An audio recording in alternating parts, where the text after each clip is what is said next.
partir de agora, a gente fala sobre uns assuntos que têm maior demanda com a gente aqui no programa, que é exatamente a saúde. E não foram poucos os protestos, as reclamações, muita falta de insumo, falta de medicamento, falta de profissionais, situações estruturais que apareceram aqui no programa. A gente poderia e passaria um bom tempo listando falta de absolutamente tudo nas unidades básicas de saúde.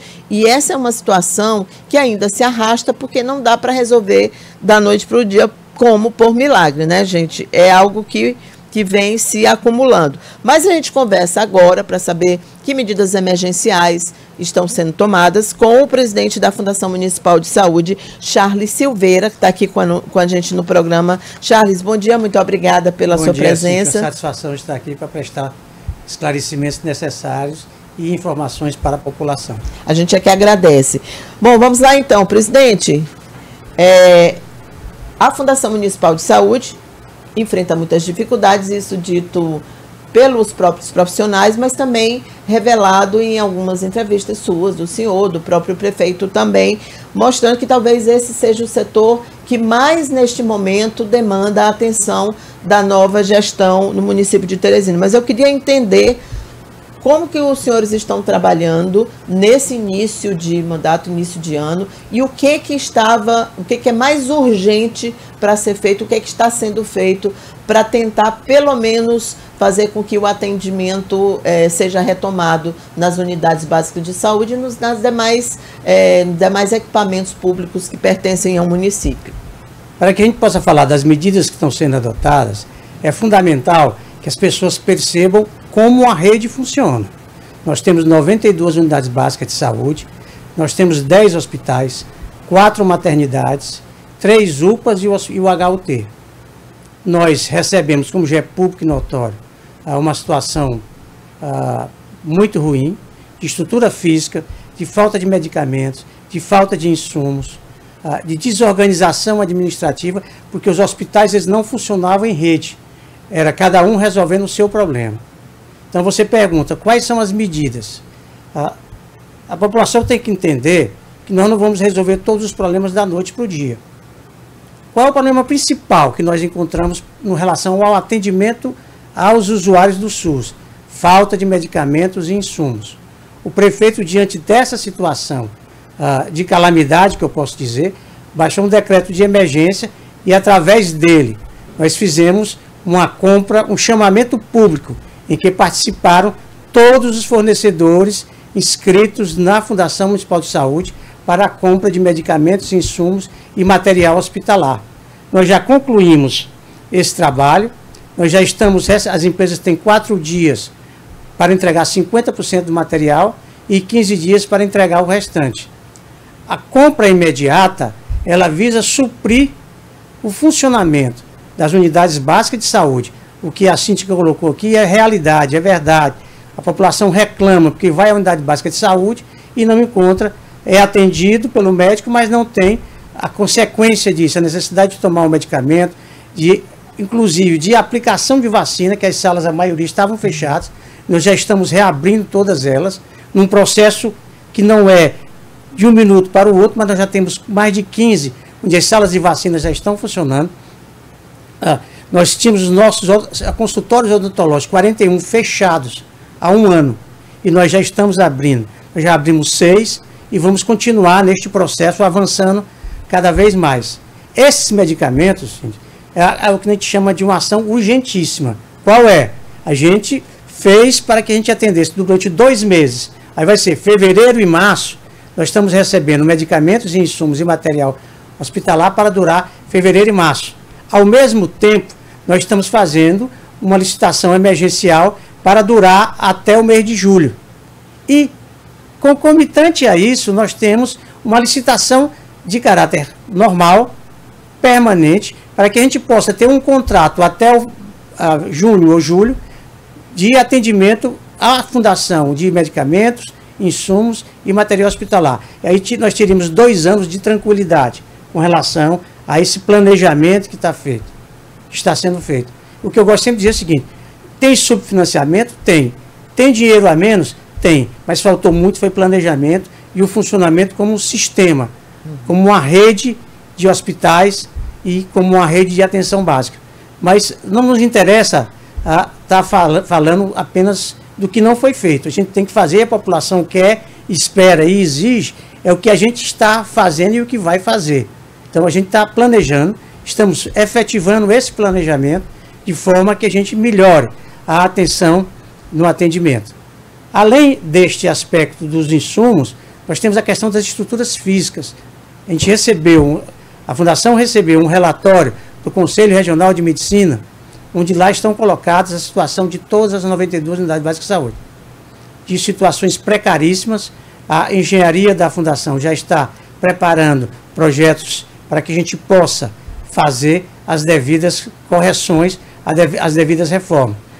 Os recursos, a gente não tem ainda garantia, mas nós estamos buscando a bancada federal do Estado do Piauí para que eles possam alocar recursos para que a gente possa efetivar estas reformas. Além disso, é importante frisar que nós estamos num processo de qualificação, de requalificação dos nossos recursos humanos. Nós, nesse instante, hoje, nós estaremos fazendo às 11h30 da manhã o chamamento de 941 profissionais da Fundação Municipal de Saúde. Aí as pessoas questionam, mas não tem dinheiro, como é que vai chamar 941? Não é isso. Nós estamos tirando o material humano que nós temos, que é precário, e colocando pessoas efetivas, concursadas, que dará maior sustentação e melhor atendimento na nossa percepção, e é o caminho correto e legal da ocupação do cargo público. Então nós estamos neste processo de diminuir as dificuldades, mas nós temos a consciência que esse primeiro passo nós vamos colocar num patamar, daqui a 6 meses, num patamar aceitável, mas nós precisamos avançar, nós precisamos melhorar esse atendimento. Dizer à população que nós estamos mudando os protocolos de atendimento nas unidades básicas de saúde, a rede como um todo, a rede hospitalar como um todo, ela também está definindo novos protocolos e nós estamos numa discussão com o governo do Estado sobre regulação, que é um dos grandes calcanhares. As pessoas são atendidas num hospital do município e ao depois precisa ser regulada para o HUT, para o HU, para o Hospital Getúlio Vargas. Então a gente está nesta conversa com o governo do Estado, é um assunto de natureza complexa, por quê? Porque os nossos equipamentos hospitalares do governo do Estado e da Prefeitura Municipal de Teresina não são suficientes para atender a toda a demanda do Estado do Piauí. Essa é a dificuldade principal que a gente tem. O governo do Estado, eu faço esse registro, já avançou, que nós temos 39 municípios do Estado que já são gestão plena. Agora a gente precisa, ao mesmo tempo, fazer com que naquelas localidades, naqueles municípios em que seja gestão plena, que a gente tenha hospitais que podem fazer cirurgias, que a população se conscientize que elas não precisam se deslocar para Teresina. Porque a pessoa está aqui em Campo Maior, precisa fazer uma cirurgia, ela pode fazer no Hospital de Campo Maior, mas ela acha que o problema dela só vai ser resolvido se for ou no HUT, ou no Hospital Getúlio Vargas, ou no Hospital Universitário, quando ela poderia ter o seu problema de saúde resolvido na sua cidade. Então, isso são mudanças de comportamento, mudanças de protocolo, de metodologia de trabalho. E a gente tem tido uma boa conversa com a Secretaria de Saúde e nós acreditamos que nós vamos avançar muito nessa função e nessa obrigação que é fazer que o sistema público de saúde seja tripartite, município, Estado e União. Presidente, ouvi aí o seu relato e também o seu quase apelo para não se ficar apenas batendo no que já aconteceu, até porque essa situação não pode ser mudada, mas é muito importante, ainda mais em se tratando de gestão pública, que a população, que no final de contas é quem paga essa conta, possa entender por que ela ia numa unidade básica e não tinha vacina. E o senhor também sabe, assim como eu, que em algumas situações, algumas coisas são quase irremediáveis. Por exemplo, a gente tem no mundo hoje, no Brasil, também isso está acontecendo e atrapalhando movimentos anti-vacina. E quando você leva lá o seu filho para vacinar e você não tem aquela vacina, você meio que abandona aquela ideia e talvez não volte nunca mais. Eu queria saber se esse Day After da Fundação prevê também isso, resgatar essa condição de a mãe ir à UBS e realmente encontrar vacina. Se vocês estão tendo dificuldade em relação a isso, que já era um ponto pacífico, até porque Teresina e o estado do Piauí sempre foram muito bem em termos de imunização. Mas são coisas que precisam continuar a ser feitas. Aí o senhor falou também, eu estou botando tudo na mesma pergunta, porque acho que o assunto tem a ver, que não havia conexão entre as unidades. E eu queria entender o que de mais grave isso ocasionou, porque realmente me parece inaceitável que você tenha as 52 unidades 92. básicas. 92, unidades básicas, e elas não se conectem. Então, assim, você não tinha nem como mandar um paciente, ou a pessoa, talvez um paciente, ficasse indo de lugar em lugar, procurando uma vacina, como a gente recebeu algumas reclamações aqui, pessoas que iam a muitos locais para procurar, por exemplo, uma vacina, mas não era só vacina. Iam procurar atendimento odontológico, que era outra reclamação muito forte. Aí, queria saber se o senhor lembra de algum caso assim bem pontual que tenha mais chocado os senhores quando o senhor assumiu essa gestão. Sim, eu vou dar um caso que para mim, para a minha pessoa, foi emblemático. Nós fomos à Unidade Básica de Saúde Porto Alegre, na região sul. E lá tinha uma mãe com uma criança de 2 meses. Eu fui conversar com ela. Ela disse: ô doutor, estou feliz porque a vacina foi aplicada, mas eu passei 40 minutos no ônibus do meu bairro para cá, porque na minha unidade básica de saúde não estava funcionando. E qual é a grande dificuldade que nós temos? As geladeiras onde são acondicionados, as vacinas não estavam funcionando.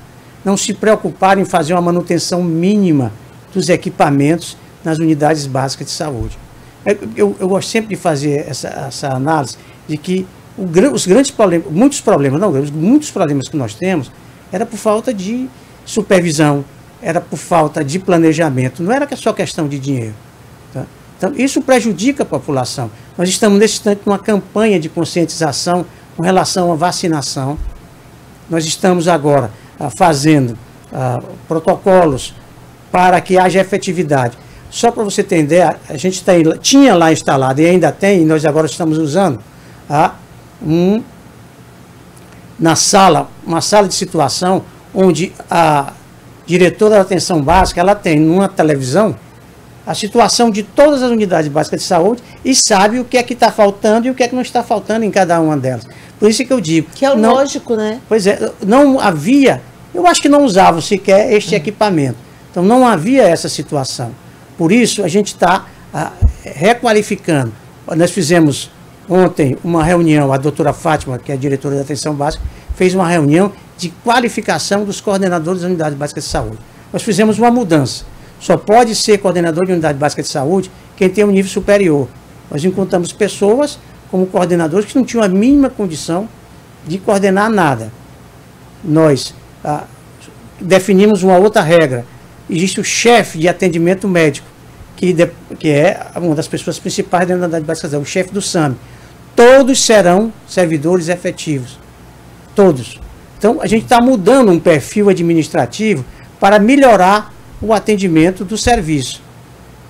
Que a população tenha a capacidade de, não se efetivando esse serviço, reclamar. Nós temos um canal lá da ouvidoria, nós temos hoje uma busca permanente para saber onde está funcionando. E eu tenho convicção que a doutora Fátima Souza, com a sua equipe, vai melhorar de maneira substancial o funcionamento da atenção básica.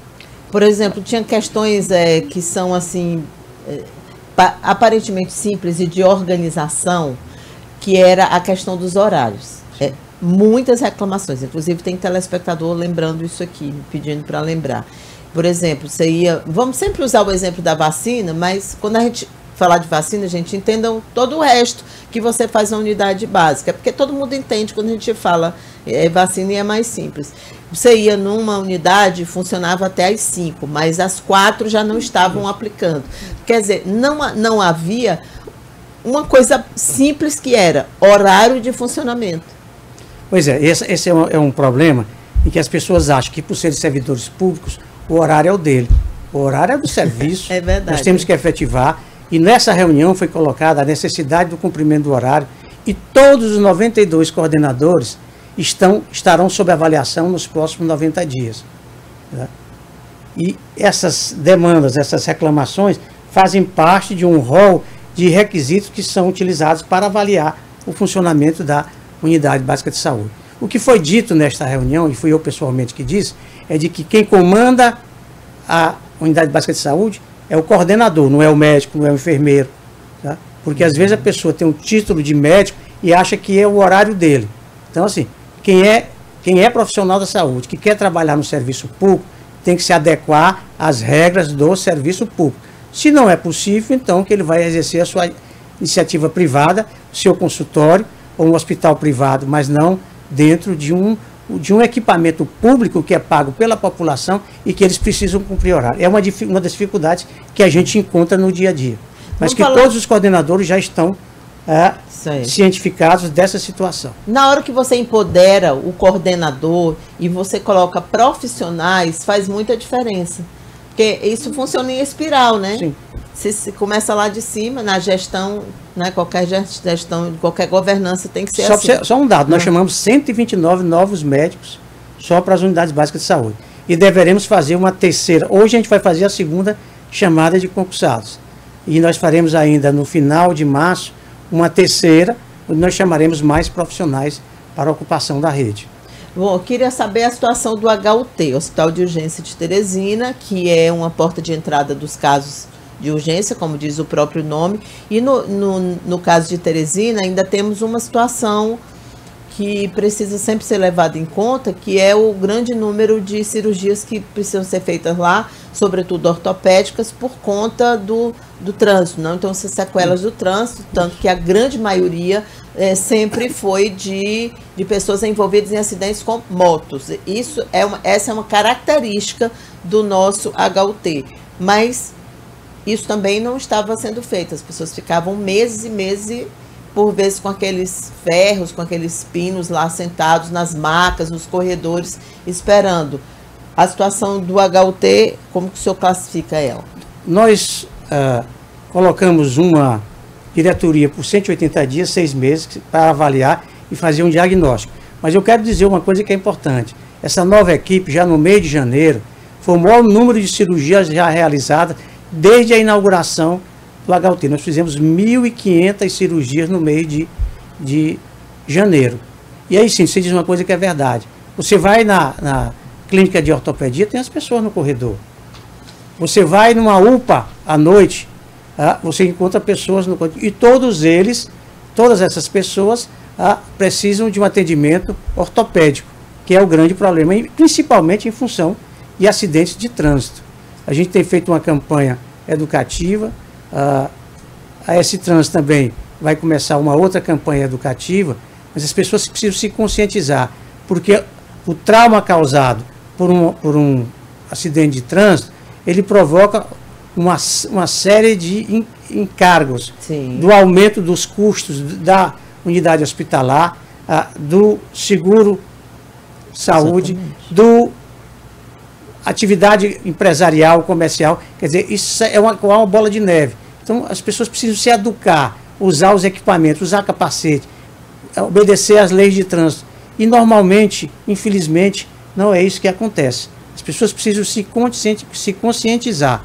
Há um estudo que foi feito por pesquisadores do HUT, inclusive com a Universidade de São Paulo, em que todos os dados estão colados. E o aumento do custo do próprio hospital é assim imenso. Eu não sei detalhar nesse instante o valor, mas é uma consequência, tá, que onera a cidade como um todo, porque o dinheiro que entra lá é um dinheiro público. Então, com relação ao HUT, foi o hospital que mais nos trouxe preocupação pela dimensão que ele tem. Ele atende todo o estado do Piauí e teve um dia que eu pessoalmente quase que entrei em pânico. Por quê? Porque nós não tínhamos nenhum remédio lá. Praticamente a gente ia parar de atender. A gente ia parar de atender. Aí nós tivemos os parceiros, que é importante a gente dizer quem foram os parceiros. Nós tivemos o Hospital Universitário, nós tivemos o Hospital Alarico de Timon e nós tivemos a parceria com a Secretaria de Saúde do Estado, que nos ajudou no HUT, fazendo empréstimo de medicamentos e que nos socorreu na hora que nós precisávamos. Eu gosto sempre de dizer que o Sistema Único, ele tem 3 caras, mas essas 6 caras devem ser só uma, que é a União, o Estado e os municípios. Então, assim, a gente tem que trabalhar tipo uma sanfona. Você está com ela aberta e tem vários polos, mas na hora que precisa ela tem que fechar para que seja só um, que os 3 entes funcionem de forma única, porque é isso que a lei preconiza. Teve assim, que pegar medicamento até de Timon. O hospital nos cedeu. Cedeu medicamento. Fez um empréstimo. Isso foi quando? Em que mês? Não, é agora em janeiro. Agora em janeiro. É tudo em janeiro. Então, assim, essa solidariedade aconteceu e impediu que pessoas deixassem de ser atendidas. De ser atendidas e podendo ocasionar um risco de morte. Né? Então, são coisas assim, mas graças a Deus as coisas estão se restabelecendo. Nós já estamos recebendo. Ontem eu visitei o almoxarifado, estavam chegando 2 caminhões com medicamentos e insumos. Aí nós acreditamos que até sexta-feira que vem eles já estarão todos nos hospitais e nas unidades básicas de saúde, para que a gente possa passar essa página. Aí eu digo sempre assim, vai estar ideal? Não, mas você quando chegar na unidade básica de saúde, toda farmácia básica estará lá para lhe atender. Olha, o senhor, ao relatar essa questão do HUT, o senhor me deu aí uma brecha para fazer a pergunta que eu queria fazer também, que é essa relação com o governo do estado, com as secretarias, com a saúde estadual. Porque por muitas vezes ela tem sido conflituosa e quase sempre envolve o HUT, esses conflitos. Mas aí o senhor está relatando uma situação, por exemplo, de um socorro entre diferentes entes, que para nós parece uma coisa tão normal, mas Sim. que nem sempre foi e nem sempre é. Tanto que existem casos, é o caso da saúde digital, por exemplo, que Teresina foi a única capital que não aderiu, porque, quer dizer, foi a maior cidade e não aderiu. E é um programa que já é um sucesso. A gente sabe, inclusive, servindo de modelo para o Brasil. Eu queria saber se o senhor prevê aí uma relação cada vez melhor com a Secretaria de Saúde do Estado, mesmo com as diferenças políticas, e como o senhor pretende trabalhar em relação a essa relação. Cíntia, o Silvio, quando assumiu, ele me chamou e disse, olha, Charles, nós temos que fazer política de saúde. Então, política eleitoral já passou. Eu me dou muito bem com o Antônio Luiz, que a gente já se conhece antes. Tenho uma relação respeitosa e amigável com o próprio governador, pessoa do meu bem-querer. Assim, nós não temos dificuldade de relacionamento, de conversa. Nós temos que trabalhar juntos. Existem diferenças? Existem. Existem formas de pensar diferentes? Existem. Eu sempre gosto de dizer para o Antônio assim, você tem as suas necessidades, nós temos as nossas. Temos que respeitar a autonomia de cada um. Mas nós temos por obrigação de estarmos conversando. A regulação, por exemplo, que Sim, é um gargalo que a gente precisa ter, conflito, que a gente tem que avançar, né? É complexa. Deixa sentar, eu e o Antônio não vamos resolver, não. Por quê? Porque a rede do Estado e do município não tem a capacidade de atender. E nós temos uma outra dificuldade. A gente às vezes diz, tem uma fila de oftalmologia de 1000 pessoas. O que é que acontece às vezes? Às vezes o nosso profissional de saúde, que está lá na unidade básica de saúde, ele não tem uma formação suficiente e necessária para entender algumas situações. Por exemplo, a pessoa está com um problema no coço, olho, alguma outra coisa. Eu estou fazendo uma coisa caricata, não estou dizendo que isso... Não, sim, né? Entendi. Caricata. Assim, aí, não, manda para um especialista. Quando às vezes não houvesse essa necessidade. Então, assim, a gente tem... Eu gosto sempre de dizer assim, é uma sanfona, abre e fecha. Mas abre e fecha no sentido de fechada, nós temos o sistema da prefeitura. Aberta é o sistema do Estado, junto com a prefeitura. Então, não há dificuldade de conversa, não há dificuldade de natureza política nenhuma, porque esse é um questionamento que a gente não discute, e o Antônio Luiz é um cidadão que a gente tem facilidade de conversar. Então, a gente não vê nenhuma dificuldade, a gente tem avançado, a gente tem conversado, e eu acho que isso é que é necessário para a população. É o que a população espera, né? Até porque a briga para a população só é ruim. A população quer que o serviço seja entregue. Claro, não quer nem saber quem quer. é que está fazendo, com isso. Quem está conversando com quem. Charles, muito obrigada pela entrevista, sucesso aí na nova empreitada. Eu tenho 1 minuto? Por favor, tá? Fica à vontade, claro. Todas as vezes, por exemplo, a gente, nesse mês, me surpreendeu que houve uma celeuma com relação à zoonose, né? Sim. E tinha sido conversado com a doutora Oriana e houve muita reação contra a Oriana. A Oriana é uma profissional competente, séria. E ela seguia, à sua época, os protocolos do Ministério da Saúde. Sim. Com relação à leishmaniose, que tinha que fazer o abate. Eu sou tutor. Eu sou o pai do Baruque e da Nina. A gente fica mais tranquilo sabendo Não, disso. E já foi nomeado essa semana. E eu chamei 3 grandes autoridades que a cidade toda conhece. Tá? A doutora Amparo Salmito. Sim. Chamei o doutor Kelsen Eulalio. Sim. E chamei a nossa doutora principal, eu chamo ela de a nossa condestável, que é a professora Amarilis Borba. E pedi a eles 3 que verificasse dentro dos quadros dos médicos veterinários da fundação. Sim, andei conversando com professores da universidade, e as pessoas, até por situações específicas, não queriam assumir. Porque a doutora Oriana me procurou e disse: professor, diante de tanta celeuma, eu não tenho intenção de assumir. Ela foi uma pessoa assim, de muita tranquilidade. E além desse problema que surgiu, existia um movimento político interno lá, que não me interessa aqui discutir. Então nós convidamos, eu convidei, e já foi nomeado, o doutor Joaquim, eu não conhecia pessoalmente, Joaquim Gomes da Silva Filho, é um médico veterinário, que tem não sei quantos anos, e nessa conversa eu disse: olha, doutor Marília, eu vou dizer publicamente que é uma sugestão dessa junta. E eles que me sugeriram, e nós aceitamos, e o prefeito nomeou ele. Nós temos a perspectiva, lá nós temos profissionais competentíssimos lá na zoonose, e nós queremos é que a gente faça o controle, a saúde animal, e em proteção não só aos animais, como também a proteção às pessoas. Lá é uma unidade que se chama de Vigilância Sanitária e Saúde. Tem à frente o doutor Valfrido Salmito, e a gente espera, né, que esse processo se efetive de maneira rápida. Nós lá temos algumas dificuldades. Quais são as dificuldades?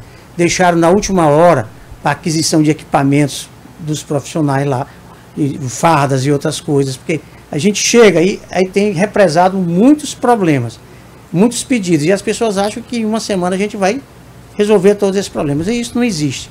Então, o que a gente quer dizer para a população é que a gente age conversando, a gente age no sentido de dar o melhor para a cidade. Então, sim, tem uma satisfação, uma alegria estar aqui com você, e sempre que necessário, eu estarei à disposição.